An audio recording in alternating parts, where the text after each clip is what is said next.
The laughter around me blurred into a dull hum as I stared at the shimmering lights strung across the backyard. The autumn wind carried the faint scent of bonfire smoke and spilled soda.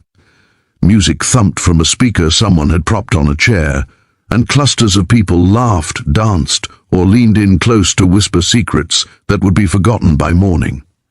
I'd been dragged here against my will, another one of those "it'll be fun bro" moments my friend Theo was famous for.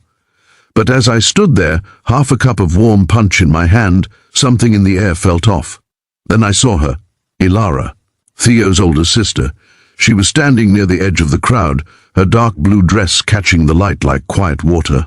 I hadn't seen her in 2 years, not since she'd left for college, but the second our eyes met, she looked right through the noise, the people, the laughter, and started walking straight toward me.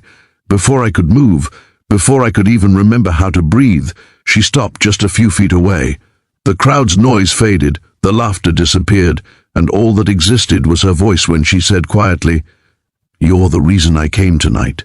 If you believe in kindness, in second chances, and in stories that remind us that people can still surprise us, please take a moment to like, comment, share, and subscribe to Kindness Journal. Because this story, it's about the night that changed everything." I'd known Ilara since high school. She was always that kind of person who seemed slightly out of reach. Theo's confident, beautiful older sister who never looked like she doubted anything. She'd tease me sometimes when I came over, ruffle my hair, call me little philosopher because I was always quiet, always thinking. I used to admire her, maybe even crush on her a little, but that was years ago. Things had changed since then. I wasn't the same person. Back then, I was the kid who messed up. My father lost his job, our house almost went under, and I made a desperate choice. I'd taken something small from the school locker room, a watch. Not because I wanted it, but because I thought I could sell it to help my family. I got caught. Theo found out. Then Ilara, and even though I paid for it, suspension, shame, whispers that followed me for months, it never really left me. People forget rumors, but they don't forget the feeling of being branded. I disappeared into myself after that, barely showing up anywhere, barely talking to anyone. So tonight, being here, standing in a yard full of faces that once judged me, was already punishment enough. Seeing Ilara again? That was the part I hadn't prepared for. I tried to smile, but my voice cracked when I said, "I didn't know you were back." She didn't answer. Her eyes flicked around the yard, as if searching for something, or maybe trying to find the courage to speak. The lights flickered above us, and she said softly, "Can we talk somewhere quieter?" We walked past the noise and the bonfire, down toward the old swing set that sat near the fence. The grass was damp under our shoes, and the cold wind nipped at my fingers. The silence between us stretched like a rope pulled too tight. When we stopped, she turned to me and said, "I heard what you did last month." Her voice wasn't cold, it was gentle but heavy. I blinked, unsure what she meant. "I mean," she went on, "about you helping Mr. Gardner fix his porch after the flood and tutoring his nephew for free." Theo told me. I felt my stomach twist. "That wasn't anything," I said, "just something to keep busy." She looked at me for a long time before shaking her head. "No, it's not nothing. You've changed, Kai." I wanted to see that for myself. Hearing her say my name like that, soft, steady, did something strange to my chest. It's hard to explain, like she was holding up a mirror I hadn't looked into for a long time. For a few moments, neither of us spoke.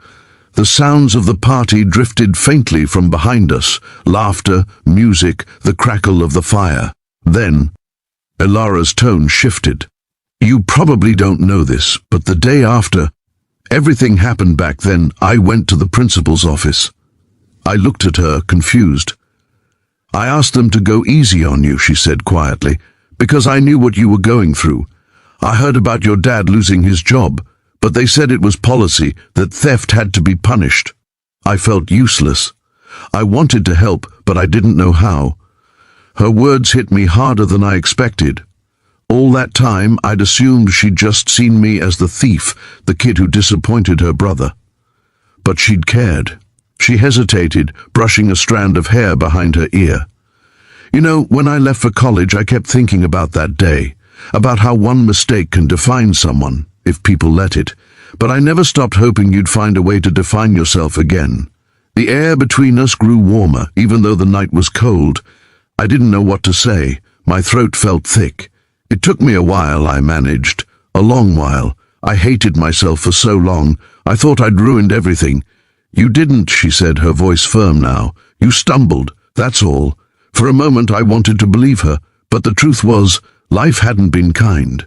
I'd worked small jobs, helped neighbors, studied at night and tried to earn back trust, but some people never let go of what they remember first. She must have seen something in my eyes because she stepped closer.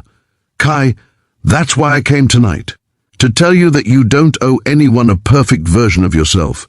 The real you, the one who helps others, who tries again after failing, that's the one that matters. Her words broke something open inside me. I turned away, pretending to look at the sky, but I could feel the sting in my eyes. I wasn't the kind of guy who cried easily, but there was something about hearing her say it, hearing that someone had believed in me even when I didn't, that made it impossible to keep pretending I was fine. I don't know how long we stood there. The music, in the distance, shifted to something slow, the kind of song that belongs to quiet moments. Elara finally said, almost in a whisper, I came back home because I needed a restart too. I've made mistakes I'm not proud of. But when Theo told me about you, I realized sometimes we just need to see someone else trying to be better, to remind us we still can. It was strange how the person I'd once thought was perfect was now telling me she'd been lost too, that she needed hope just like I did. We sat on the swings side by side, not saying much. The metal chains creaked softly, and the stars blinked above us. She started talking about her new job, how she hated the city noise, how she missed the simplicity of small towns. I listened, really listened. And somewhere in that quiet, I realized something. This wasn't about romance or nostalgia. It was about two people who had both fallen, and somehow, by chance, had found each other in the middle of getting back up. When we eventually walked back toward the party, something inside me had changed. The fear that had gripped me all night was gone. Maybe people would still whisper. Maybe they'd never forget. But I wasn't running anymore. Elara stopped near the gate and smiled faintly. Promise me something, she said. What? That you'll keep showing up, even when it's hard, even when people don't see how far you've come. I nodded. Only if you do the same. She laughed quietly, and it was the kind of sound that stays with you long after it fades.